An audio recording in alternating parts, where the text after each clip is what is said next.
തൃശൂർ ഗുരുവായൂർ റൂട്ടിൽ പുതിയ ട്രെയിൻ ഉടനെത്തും. കേന്ദ്ര മന്ത്രി സുരേഷ് ഗോപിയാണ് ഈ കാര്യം അറിയിച്ചത്. കഴിഞ്ഞ ദിവസം റെയിൽവേ മന്ത്രി അശ്വിനി വൈഷ്ണവുമായി നടത്തിയ കൂടിക്കാഴ്ചയിൽ ഇരിഞ്ഞാലക്കുട റെയിൽവേ സ്റ്റേഷൻ വികസനം ഉൾപ്പെടെ ചർച്ചയായതായി സുരേഷ് ഗോപി അറിയിച്ചു.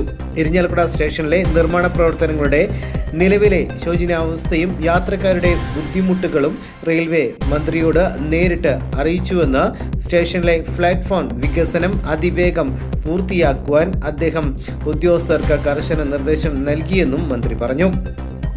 ഇരിഞ്ഞാലക്കുട റെയിൽവേ സ്റ്റേഷൻ അമൃത് ഭാരത് പദ്ധതിയിൽ ഉൾപ്പെടുത്തണമെന്ന് നേരത്തെ സുരേഷ് ഗോപി പ്രഖ്യാപിച്ചിരുന്നു.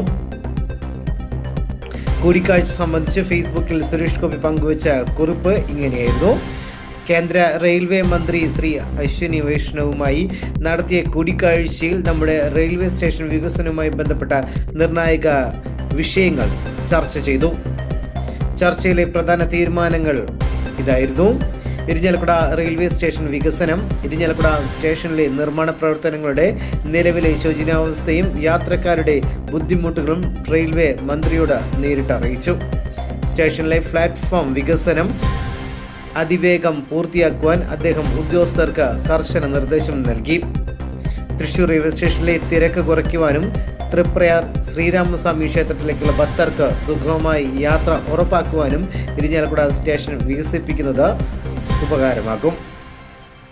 ഇരിഞ്ഞാലക്കുട തിരൂർ റെയിൽവേ ലൈൻ ഇരിഞ്ഞാലക്കുട തിരൂർ പാത യാഥാർത്ഥ്യമാക്കുന്നതിനെക്കുറിച്ച് ചർച്ച ചെയ്തു.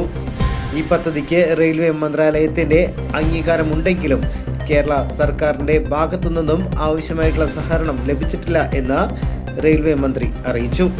ഇക്കാര്യത്തിൽ അടിയന്തര നടപടി സ്വീകരിക്കുവാൻ ആവശ്യപ്പെട്ട് മുഖ്യമന്ത്രിയോട് കത്തയക്കുവാൻ അദ്ദേഹം ഉദ്യോഗസ്ഥരോട് ആവശ്യപ്പെട്ടു. ഗുരുവായൂർ തൃശൂർ പുതിയ ട്രെയിൻ ഗുരുവായൂരിനും തൃശ്ശൂരിനും ഇടയിൽ ഉച്ചയ്ക്ക് 12 മണി മുതൽ രാത്രി 9:15 വരെ ട്രെയിനുകൾ ഇല്ലാത്തൊരു സാഹചര്യം ശ്രദ്ധയിൽപ്പെടുത്തി. ഈ റൂട്ടിൽ തീർത്ഥാടന സാംസ്കാരിക ടൂറിസം പ്രോത്സാഹിപ്പിക്കുന്നതിനായി പുതിയ ട്രെയിൻ സർവീസ് ആരംഭിക്കുവാൻ റെയിൽവേ മന്ത്രി നിർദ്ദേശിച്ചു.